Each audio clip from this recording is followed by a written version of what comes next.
Hello everyone, welcome to जीवन दर्शन classes. आज हम लोग शुरू करने वाले हैं स्ट्रेट लाइन पे कुछ सम्स। ठीक है, तो चलिए शुरू करते हैं। शुरू करने से पहले ये बात समझो कि अगर कोई दो line perpendicular to each other है तो उन दोनों लाइन का स्लोप इंडिविजुअल क्या होगा, m1 m2।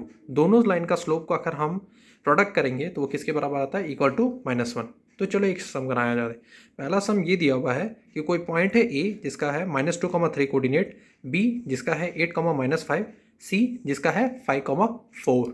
ठीक है, तो हमें ही पता करना है ये जो तीनों पॉइंट्स है क्या वो कोलिनियर है। कोलिनियर का मतलब एक ही लाइन पे तीनों पॉइंट्स का लाई होना। अब कोलिनियर पता करने के लिए अलग अलग तरीके थे। एक था आपके पास सेक्शन फॉर्मूला, दूसरा है डिस्टेंस फॉर्मूला, और भी एक फॉर्मूला था आपके पास जो मैंने 3D में पढ़ाया था, वो है डायरेक्शन रेशियोज। ठीक है, अब हम क्या कर रहे हैं, स्ट्रेट लाइन में जब हम कर रहे हैं हम इसे स्लोप वाले मेथड से पता करने की कोशिश करेंगे। ठीक है, तो स्लोप वाले मेथड से क्या किया, हमने ए बी का स्लोप लिया।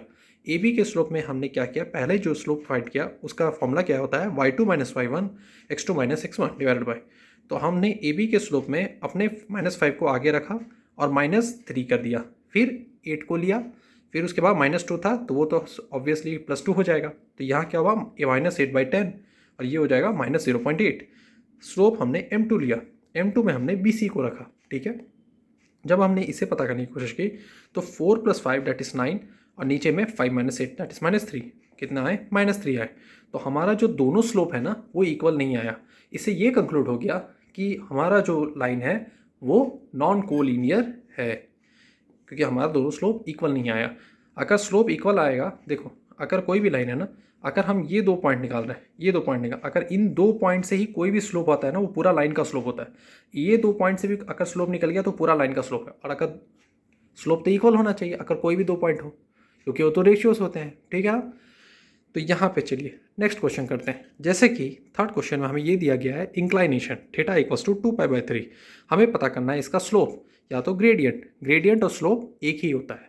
अब ये याद रखो कि पाई जो है 180 डिग्री होता है। ठीक है, ट्रिग्नोमेट्री में इसे 180 कहते हैं। अगर आपने इस लेसन को शुरू करने से पहले ट्रिग्नोमेट्री को अच्छा से बनाया है तो आपके लिए ये लेसन बहुत ईजी लगेगा, नहीं तो थोड़ा थोड़ा ही हार्ड लगेगा क्योंकि ज़्यादा ट्रिग्नोमेट्री का यूजेस नहीं है इसमें। ठीक है, m इक्वल्स टू tan 2π/3, हमने tan थीटा लिखा है। m इक्वल्स टू हमेशा फॉर्मूला क्या होता है, m equals to tan theta, theta के जगह क्या लिखा, 2π/3। 2π/3 को पाई को हटा के 180 लिख दो तो क्या होगा, tan 120 डिग्री। तो tan 120 को कैसे लिख सकते हैं, tan 90 + 30 में तोड़ो और tan 90 + 30 - tan 30। देखो क्योंकि 4 क्वाड्रेंट है, यहाँ पे सारे ट्रिग्नोमेट्री एंगल पॉजिटिव होते हैं, यहाँ सिर्फ साइन पॉजिटिव होता है, यहाँ टैन पॉजिटिव होता है, टैन और कॉट, यहाँ साइन और कोसेक, और यहाँ कॉस और सेक पॉजिटिव होते हैं। तो क्योंकि हमने टैन को 90 + 30 किया मतलब ये 90 है और 90 में फर्दर 30 ऐड हो जाएगा, मतलब वो साइन में ही होगा। और क्या साइन, यहाँ जहाँ साइन और कोसेक पॉजिटिव होता है क्या वो टैन पॉजिटिव होगा, नहीं, तो इसलिए -tan 30 that is equals to -1/√3। ठीक है, चलो अब चौथे सम को बनाते हैं। अब यहाँ ध्यान दो, कभी अगर m1 इक्वल्स टू m2 आए, हमेशा कोलिनियर के केसेस में वो नहीं होंगे। ठीक है, उसके लिए हमें क्या करना पड़ेगा, मान लो अगर दो लाइन है जो पैरेलल्स है उसमें भी m1 इक्वल्स टू m2 है, कोई ज़रूरी नहीं है वो कोलिनियर होंगे। ठीक है, जैसे कि हमें यहाँ एक लाइन दिया हुआ है, पहले वाले लाइन के जो दो कोऑर्डिनेट्स हैं माइनस, यहाँ पे है 2, -3 एंड -5, -5, 1। ठीक है, अब स्लोप क्या निकालेंगे हम, y2 - y1 दैट इज 1 - 3 और ये माइनस माइनस प्लस हो गया 1 + 3। ठीक है, 1 + 3 और नीचे में -5 -2 -7, कितना आया, -4/7।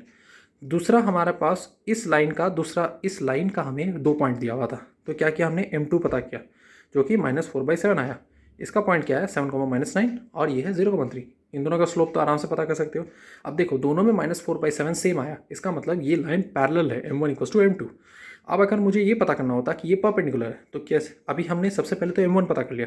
कोई और लाइन है, मान लो m2 है, m3 है, जो भी है उसका लाइन का पॉइंट दिया हुआ, कोऑर्डिनेट्स दिया हुआ 4,5 और 0,-2।